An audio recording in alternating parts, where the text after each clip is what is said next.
अगाडिको भिडियोमा हामीले चाहिँ स्टिल स्ट्रक्चरको चाहिँ हामीले डिफिनेसन अनि त्यसपछि त्यसको एलिमेन्ट अनि त्यसपछि मेनली चाहिँ त्यसको टाइप र प्रोपर्टिजको कुरा हामी चाहिँ गरेका थिएन। टाइप मेनली चाहिँ हामी टाइप मात्र हेरेका थियौँ होइन।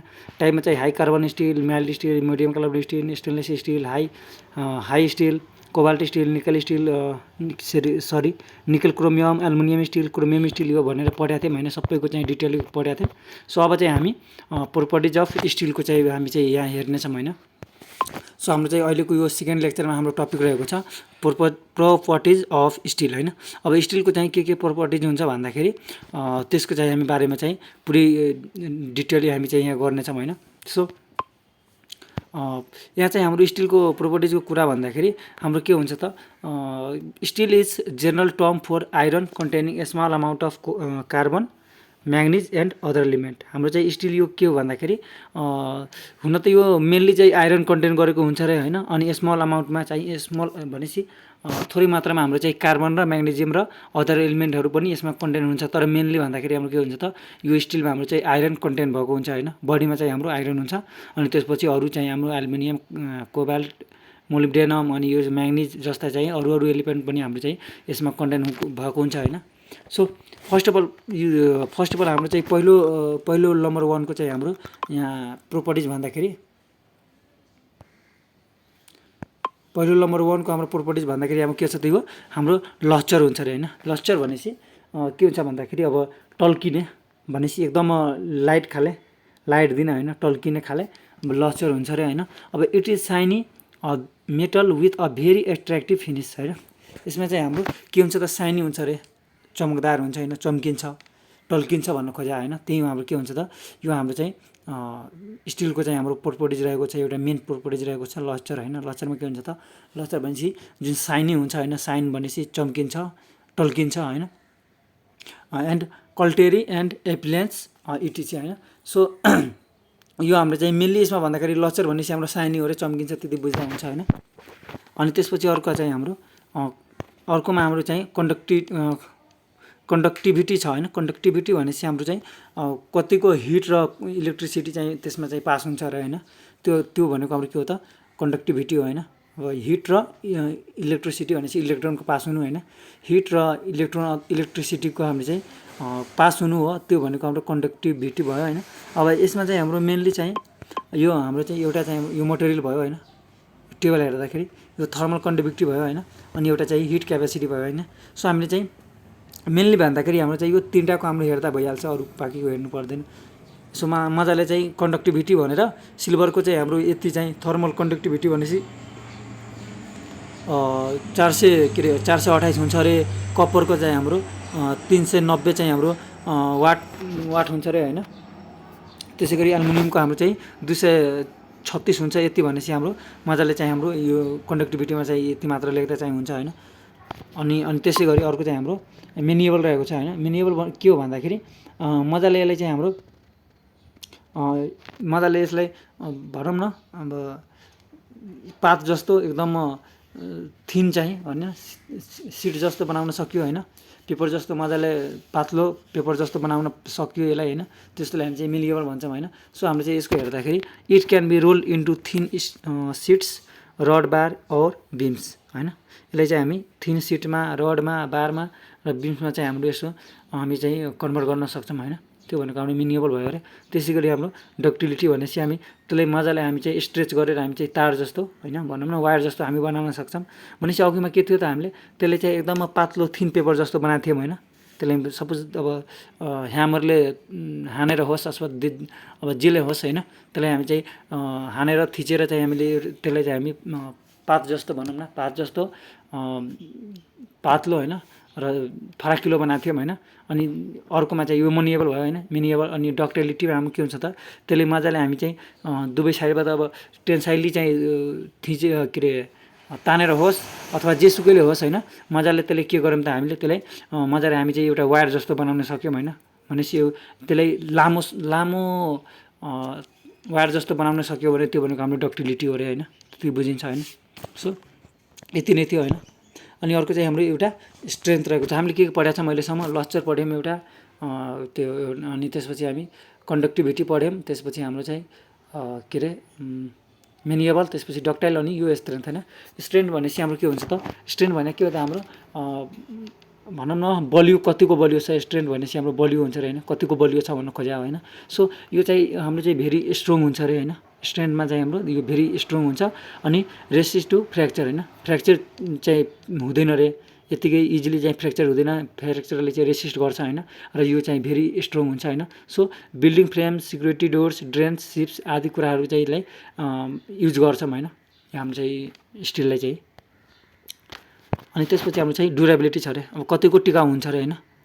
टिकाउ भनेपछि अब कति लङ टाइमसम्म टिक्छ, अनि यसको चाहिँ लाइफ टाइम कति हुन्छ होइन, लाइफ स्प्यान कति हुन्छ भन्नु खोज्या होइन। सो ड्युरेबिलिटी भनेपछि it is long lasting material, building rails, line, bridge and resist to wear machine and equipment भनेपछि यो चाहिँ हाम्रो लङ टाइमसम्म होइन। ड्युरेबिलिटी भनेपछि लङ टाइमसम्म हुन्छ अरे।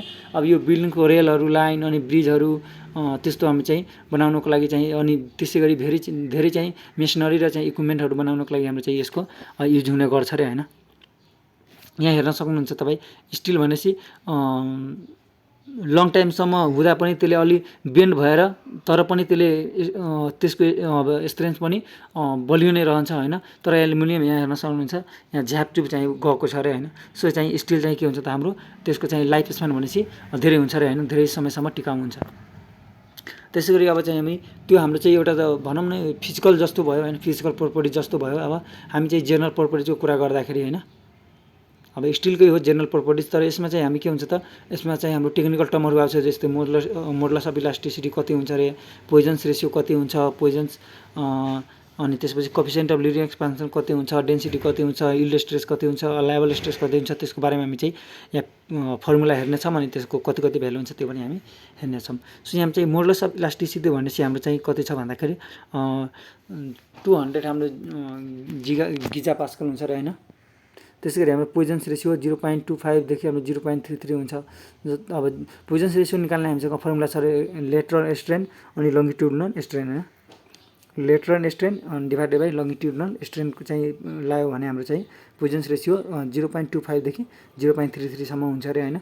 अनि त्यसै गरी कोएफिसिएन्ट अफ लिनियर एक्सपान्सन भनेपछि 1.2 × 10⁻⁻6 पर डिग्री सेल्सियस हुन्छ अरे। त्यसको डेन्सिटीको कुरा गर्दाखेरि हाम्रो 7850 kg पर मिटर क्युब हुन्छ अरे। अब यील्ड स्ट्रेसको कुरा गर्दाखेरि अनलिमिटेड लोड, अल्टिमेट लोड अनि divided by original cross sectional area होइन। भनेपछि लोड बाई एरिया भयो होइन। स्ट्रेस भनेकै त्यही हो, तर यसमा के हुन्छ त यील्ड स्ट्रेस भएपछि हाम्रो अल्टिमेट लोड हुन्छ होइन। अल्टिमेट भनेपछि लास्ट गर्न सक्ने लोड, र ओरिजिनल क्रस सेक्सन एरिया भनेपछि त्यसको जुन हाम्रो चाहिँ क्रस सेक्सनको एरिया हुन्छ त्यो हाम्रो चाहिँ एरिया चाहिँले डिभाइड गर्नुपर्छ होइन। सो त्यसै गरी अलाइएबल स्ट्रेस भनेपछि यील्ड स्ट्रेस अनि फ्याक्टर अफ सेफ्टी। अलाइएबल स्ट्रेस भनेपछि yield stress by factor of safety हुन्छ अरे। यील्ड स्ट्रेस हामी यहाँ अगाडि नै हेरिसकेका छौँ, यो हाम्रो चाहिँ यील्ड स्ट्रेस भयो। अनि त्यसपछि अलाइएबल स्ट्रेस भनेपछि यील्ड स्ट्रेसलाई हामी फ्याक्टर अफ सेफ्टीले चाहिँ डिभाइड गर्छौँ भन्ने चाहिँ हाम्रो निस्किन्छ। सो अब चाहिँ हाम्रो प्रोपर्टिजको कुरा सकियो अरे होइन। प्रोपर्टिज जति थियो हामीले हेरिसक्यौँ। अब हामीले चाहिँ यहाँ हाम्रो चाहिँ type of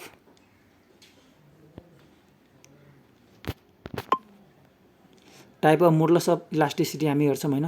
modulus of elasticity पनि हाम्रो चाहिँ 3 टाइपको यहाँ हामी चाहिँ हेर्छौँ होइन। अब मोडुलस अफ इलास्टिसिटी भनेपछि हामी जेनरली इले डिनोट गर्छौँ होइन। यहाँ इले हामी डिनोट गरेका छौँ। अनि यसको फर्मुला हाम्रो स्ट्रेस बाई स्ट्रेन हुन्छ अरे होइन। स्ट्रेस भनेपछि लोड बाई एरिया। अब यो चाहिँ लोड बाई एरिया भनेपछि त हाम्रो प्रेसर पनि हुन्छ होइन। तर यसमा हाम्रो के हुन्छ भन्दाखेरि प्रेसरमा र यो हाम्रो चाहिँ मोडुलस अफ इलास्टिसिटी बनाऊँ होइन, सरी स्ट्रेस र प्रेसरको कुरा गर्दैछौँ। अब प्रेसरको पनि हाम्रो फर्मुला आउँछ लोड बाई एरिया। त्यसै गरी हाम्रो चाहिँ स्ट्रेसको पनि, स्ट्रेस हामी चाहिँ सिग्माले डिनोट गर्छौँ होइन। सिग्मा पनि के हुन्छ त लोड बाई एरिया। तर यसमा के फरक छ भन्दाखेरि यो हाम्रो चाहिँ यो जुन हाम्रो छ नि स्ट्रेस भनेपछि, अब स्ट्रेस भनेपछि हाम्रो 3 टाइपको हुनसक्छ होइन। भोल्युमेट्रिक हुनसक्छ, त्यसपछि हाम्रो चाहिँ के भन्छ अरे हाम्रो यो 3 टाइपको हुनसक्छ होइन। टेन्साइल स्ट्रेस पनि हुनसक्छ, अनि नर्मल स्ट्रेस पनि हुनसक्छ। तर यो प्रेसरमा चाहिँ हाम्रो के हुन्छ त, एउटा मात्र प्रेसर हुन्छ होइन, जुन हाम्रो लोड बाई एरिया हुन्छ अरे। यति लोडमा कति यति एरियामा चाहिँ कति लोड लाग्छ त्यो भनेको हाम्रो प्रेसर हो अरे होइन। हुन त यो पनि त्यही हो, यति एरियामा कति लोड लागिरहेको छ। तर यसमा चाहिँ हाम्रो टाइप हुनसक्छ है, यसमा टेन्साइल हुन सक्दैन, भोल्युमेट्रिक हुन सक्दैन। तर यसमा चाहिँ हाम्रो टेन्साइल स्ट्रेस हुनसक्छ, कम्प्रेसिभ स्ट्रेस हुनसक्छ। त्यसले गर्दा के हो त, यसमा चाहिँ प्रेसर र स्ट्रेसमा चाहिँ हाम्रो डिफ्रेन्स छ होइन। तर फर्मुला चाहिँ सेम नै छ, नझुक्ने होला। अनि त्यसपछि हाम्रो चाहिँ हामी प्रेसरको कुरा गर्दैनौँ, हामी स्ट्रेस पढिरहेको छौँ होइन। सो मोडुलस अफ इलास्टिसिटी के हो त, हाम्रो स्ट्रेस बाई स्ट्रेन होइन। स्ट्रेस भनेपछि हाम्रो के हुन्छ त, सिग्मा, यो भनेको हाम्रो चाहिँ लोड बाई एरिया। अनि स्ट्रेस भनेपछि के हो त, change in length by original length होइन, अथवा change in area by original area, अथवा change in volume by original volume. त्यो भन्न खोजेको हाम्रो चाहिँ यो के हो त, अहिले चाहिँ हामी यो भनेको स्ट्रेन हो क्या, हाम्रो स्ट्रेन। अनि त्यसपछि हामी यो डुबेको डिभाइड गर्छौँ अनि हामी चाहिँ मोडुलस अफ इलास्टिसिटी निस्किन्छ होइन। सो यसमा अब हामी चाहिँ यसको चाहिँ हाम्रो टाइपको कुरा गर्दाखेरि हाम्रो type of modulus of elasticity भन्दाखेरि हाम्रो 3 टाइपको हुन्छ अरे। एउटा चाहिँ यङ मोडुलस अफ इलास्टिसिटी होइन, यसमा के हुन्छ त, हाम्रो normal stress by longitudinal strain हुन्छ होइन। अब यसको के हुन्छ त, नर्मल स्ट्रेस भनेपछि पी बाई ए हुन्छ होइन। अनि यो तलको लङ्गिट्युडनल स्ट्रेस भनेपछि change in length by original length, यो भनेको हाम्रो चाहिँ यङ मोडुलस अफ इलास्टिसिटी भयो होइन। त्यसै गरी अर्कोमा चाहिँ हाम्रो के छ त, वर्क मोडुलस अफ इलास्टिसिटी होइन। वर्क मोडुलस अफ इलास्टिसिटीमा चाहिँ हाम्रो फेरि नर्मल स्ट्रेस भनेपछि पी बाई एनलाई पी, अब फोर्सलाई पीले पनि डिनोट गर्छ कि, भनेपछि यो पी भनेको हाम्रो फोर्स हो अहिलेको लागि हेर्दाखेरि। फोर्स बाई एरिया यो नर्मल स्ट्रेस भयो होइन। त्यसै गरी अब भोल्युमेट्रिक स्ट्रेस भनेपछि change in volume divided by original volume, यो भनेको के हो त, हाम्रो बल्क मोडुलस अफ इलास्टिसिटी भयो। त्यसै गरी लास्टतिर हाम्रो के छ त, एउटा लास्टमा हाम्रो के छ त, एउटा यो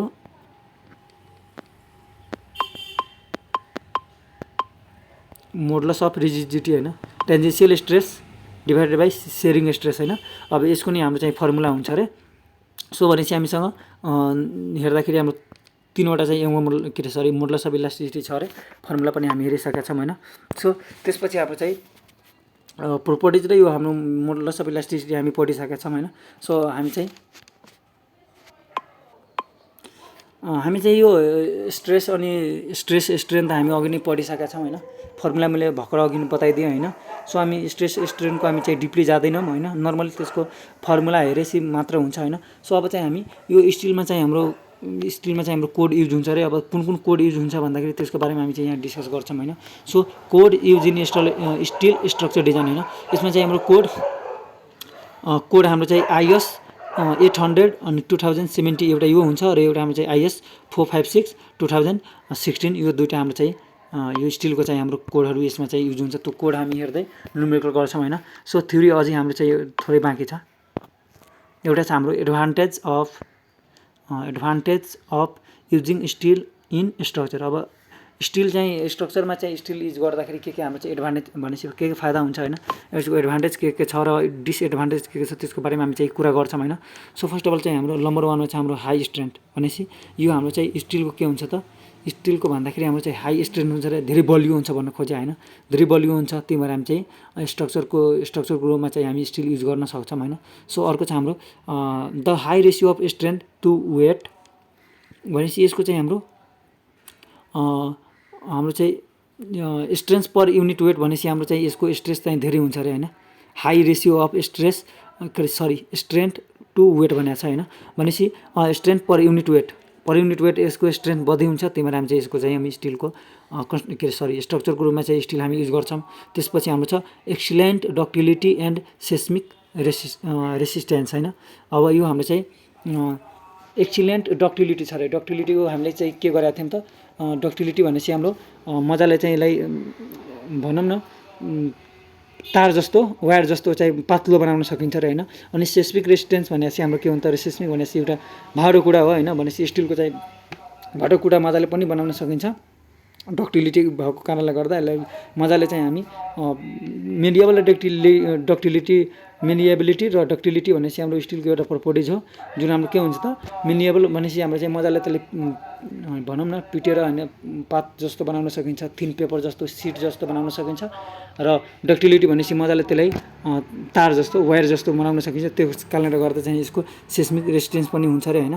त्यसपछि with extensive deformation without failure even under high tensile stress भनेपछि यो हाई टेन्साइल के अरे हाई टेन्साइल स्ट्रेस हुँदा पनि यसले काहीँ त्यसलाई चाहिँ बेयर गर्न सक्छ अरे, मजाले चाहिँ बस्न सक्छ। विथआउट फेलियर भनेपछि फेलियर नभइकन डिफर्मेसन नभइकन चाहिँ मजाले चाहिँ विथ स्ट्यान्ड गर्छ अरे भनेपछि मजाले त्यो बस्न सक्छ क्या, त्यसमा क्र्याक आउँदैन, त्यसमा चाहिँ कुनै फेलियर आउँदैन हाई टेन्साइल स्ट्रेस हुँदा पनि, किनभने यसको स्ट्रेन्थ के हुन्छ बढी हुन्छ होइन। त्यही भएर अनि त्यही भएर यसको चाहिँ यो चाहिँ हाम्रो एउटा चाहिँ स्टिल स्ट्रक्चरको चाहिँ एडभान्टेज भयो होइन। त्यसपछि अर्को हाम्रो रहेको छ इलास्टिसिटी युनिफर्मिलिटी अफ मटेरियल होइन। इलास्टिसिटी भनेपछि यो चाहिँ हामीले यसलाई चाहिँ हामी तन्काउन गर्न सक्दैनौँ भने होइन।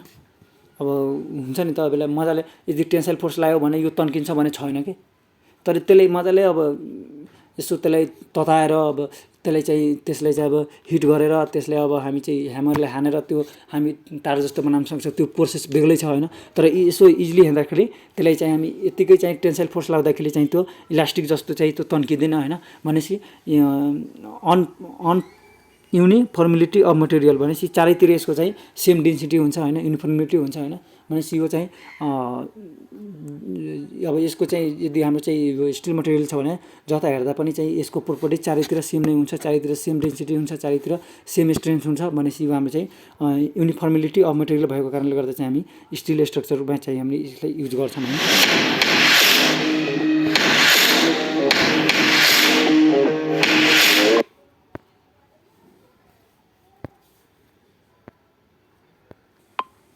सो हामी कहाँ थियौँ रे, यहाँ चाहिँ हाम्रो प्रेडिक्टिबिलिटीमा थियो होइन। Predictability of properties and close to design assumption होइन। अब यसको चाहिँ प्रोपर्टिजहरू पनि आउँदो टाइममा पनि धेरै प्रोपर्टिजहरू यसको आउन सक्छ होइन, धेरै प्रोपर्टिजहरू पनि थाहा पाउन सकिन्छ होइन। त्यसपछि क्लोज टु डिजाइन एजम्पसन यसको पनि धेरै एजम्पसनहरू छ, त्यो जो हामीले चाहिँ भनेपछि त्यो त्यसको डिजाइन अप्सनहरू हाम्रो क्लोज छ अरे होइन। एउटा लिमिटसम्म चाहिँ हाम्रो बनाइसकेका छन् होइन, लिमिटसम्म चाहिँ हाम्रो थाहा पाइसकेका छन्। त्यसै गरी age of fabrication and speed of erection होइन। त्यसपछि अर्को चाहिँ हाम्रो छ हाई सल्फेज भ्यालु भनेपछि अब यो सपोज अब बिल्डिङ हामी बनाएको छौँ स्टिलको होइन, अनि त्यो पछि चाहिँ हाम्रो सल्फेज भ्यालु भनेपछि हाम्रो चाहिँ यसो अब टाइम सक्न लाग्यो अथवा यो त भत्किन लाग्यो होइन, कोल्याप्स हुन थाल्यो भने त्यसलाई अब यदि बेच्यो भने यो हामी सेल्भेज भ्यालु भनेपछि त्यही बेच्दाखेरि आउने भ्यालु भनेको सेल्भेज भ्यालु हो होइन। सो त्यो हामी चाहिँ बेच्दाखेरि त्यो बेलामा पनि हाम्रो हाई सल्भेज भ्यालु हुन्छ र भनेपछि यो स्टिलको चाहिँ हाम्रो पछि बेच्दा पनि अब कबाड भनौँ न, कबाडमा चाहिँ बेच्दा पनि चाहिँ त्यसबाट अलि राम्रै हाम्रो चाहिँ अब फन्ड आउन सक्छ होइन। भनेपछि राम्रै पैसा त्यसबाट पनि सल्भेज भ्यालुबाट पनि हामी चाहिँ राम्रो पैसा निकाल्न सक्छौँ, त्यो भनेपछि हाई सल्भेज भ्यालु हुन्छ र यसको होइन। त्यही भएर चाहिँ यसको चाहिँ हामी स्ट्रक्चरको रूपमा चाहिँ हामी स्टिलको युज गर्छौँ। त्यसपछि good burning develop between with concrete होइन। सो कन्क्रिटसँग चाहिँ यो स्टिलले चाहिँ हाम्रो गुड बर्निङ बनाउँछ होइन, एकदम मजाले चाहिँ सेट गर्छ होइन। सो त्यही कारणले गर्दा चाहिँ हामी यसलाई चाहिँ हामी स्ट्रक्चरको रूपमा चाहिँ हामी युज गर्छौँ होइन। सो यसको आजको लास्ट हाम्रो चाहिँ यही हो लास्ट, अनि त्यसपछि हामी चाहिँ अर्को फर्दर अगाडि बढाउँला। सो आजको लागि यो लास्ट हो होइन। सो अब चाहिँ हामी डिसएडभान्टेजको कुरा गर्छौँ होइन। डिसएडभान्टेजमा भन्दाखेरि loss of strength at elevated temperature होइन। भनेपछि यसको चाहिँ अब जति टेम्परेचर बढ्दै जान्छ अब के हुन्छ त यसको स्ट्रेन्थ बलियोपन स्ट्रेन्थ हाम्रो के हुन्छ त यसको लस हुँदै जान्छ भनेपछि घट्दै जान्छ होइन। टेम्परेचर धेरै भएपछि यसको स्ट्रेन्थ घट्छ, त्यति बुझ्नु होला। त्यसपछि हाम्रो चाहिँ फायर प्रुफिङ कस्ट होइन। फायर प्रुफिङ कस्ट भनेपछि फायर प्रुफिङको लागि पनि यसमा चाहिँ हाम्रो कस्ट बढ्न जान्छ अरे होइन। त्यसपछि ससेप्टिबिलिटी छ होइन टु बकिङ। अब यसमा चाहिँ के हुन्छ त हाम्रो माथिबाट धेरै लोड लागेपछि के हुन्छ त बिचमा चाहिँ हाम्रो बकिङ हुन जान्छ अरे। तपाईँ यहाँ फिगरमा हेर्न सक्नुहुन्छ बकिङ भएको। बकिङ भनेपछि के हुन्छ त यो चाहिँ यसो बाङ्गो हुनु हो होइन, यो भनेको हाम्रो बकिङ भएको होइन। त्यसपछि हाम्रो चाहिँ अर्को छ फ्याटिज्यू एन्ड ब्रिटल फ्र्याक्चर। अब एकैचोटि यो के हुन्छ भन्दाखेरि एकैचोटि यसले त हाम्रो स्ट्रेन्थ धेरै बलियो हुन्छ होइन, धेरै लोडसम्म यसले बेयर गर्न सक्छ। तर एकैचोटि अचानक धेरै हालिदियो भने यो चाहिँ भ्रामभ्रुम जान्छ के भनेपछि ब्रिटल फ्र्याक्सन हुन्छ अरे। ब्रिटल भनेपछि झ्यामझुम जानु के। जस्तै अब गिलासको के अरे सरी सिसाको गिलासहरू यसो फ्याँक्दाखेरि झ्यामझुम एकैचोटि पुरै फुट्छ होइन, कोल्याप्स हुन्छ। त्यस्तै चाहिँ हाम्रो के हुन्छ त्यसमा यसको चाहिँ हाम्रो ब्रिटल फ्र्याक्चर हुन्छ अरे होइन। त्यसपछि अर्को छ हाम्रो ससेप्टिबिलिटी टु कोरोजन होइन। कोरोजन पनि यसमा यदि धेरै लङ टाइमसम्म यदि एयरसँग वाटरसँग कन्ट्याक्टमा छ भने कोरोजन पनि लागिसकेपछि यसमा पनि हाम्रो डिसएडभान्टेज हुन जान्छ अरे होइन।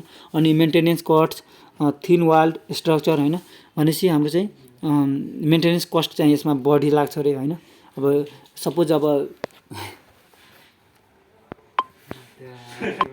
सो यहाँ हाम्रो चाहिँ मेन्टेनेन्स कस्ट पनि बढी हुन जान्छ। अनि यसमा हाई इनिसियल कस्ट हुन्छ, सुरुमा नै धेरै पैसा लाग्छ होइन। त्यसपछि रिक्वायरमेन्ट स्किल मेन पावरहरूको पनि आवश्यक हुन्छ। त्यसको कारणले गर्दाखेरि यो हाम्रो चाहिँ स्टाइल स्ट्रक्चरको हामी चाहिँ डिसएडभान्टेज रहेको छ होइन। सो आजको लेक्चरमा यति नै गर्छौँ। अब फर्दर अब अघि चाहिँ अर्को लेक्चरमा हेर्छौँ। सो अहिलेलाई यति नै। थ्याङ्क यू, धन्यवाद। Keep learning, keep studying. Thank you very much.